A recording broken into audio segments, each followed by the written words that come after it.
ദൈവത്തിന് മഹത്വം. നമ്മുടെ പ്രതിദിന ആഹാരം ജൂൺ 20. യഥാർത്ഥ ഭക്തി. പിതാവായ ദൈവത്തിൻ്റെ മുൻപാകെ ശുദ്ധവും നിർമ്മലവുമായുള്ള ഭക്തിയോ അനാഥരെയും വിധവമാരെയും അവരുടെ സങ്കടത്തിൽ ചെന്ന് കാണുന്നതും ആകുന്നു. യാക്കോബിൻ്റെ ലേഖനം 1 അധ്യായം 27 കോളേജിലെ 2ാം വർഷത്തിനു ശേഷമുള്ള വേനൽക്കാലത്ത് ഒരു സഹപാഠി അപ്രതീക്ഷിതമായി മരിച്ചു. കുറച്ചു ദിവസങ്ങൾക്ക് മുമ്പ് ഞാൻ അവനെ കണ്ടിരുന്നു. അന്നവൻ സുഖമായി കാണപ്പെട്ടു. ഞാനും എൻ്റെ സഹപാഠികളും ചെറുപ്പമായിരുന്നു.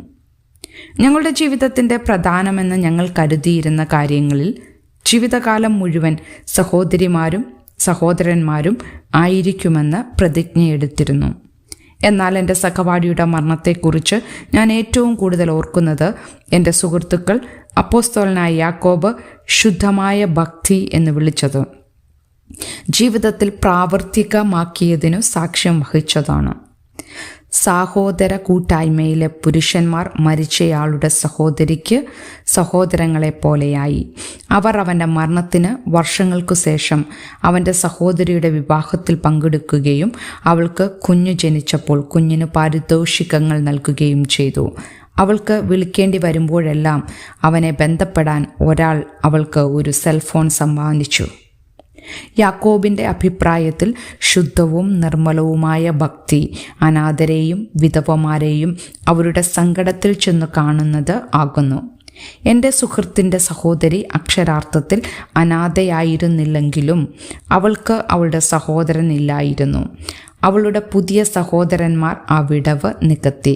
യേശുവിൽ സത്യവും നിർമ്മലവുമായ ജീവിതം നയിക്കാൻ ആഗ്രഹിക്കുന്ന നമുക്കെല്ലാവർക്കും ചെയ്യാൻ കഴിയുന്നത് അതാണ്.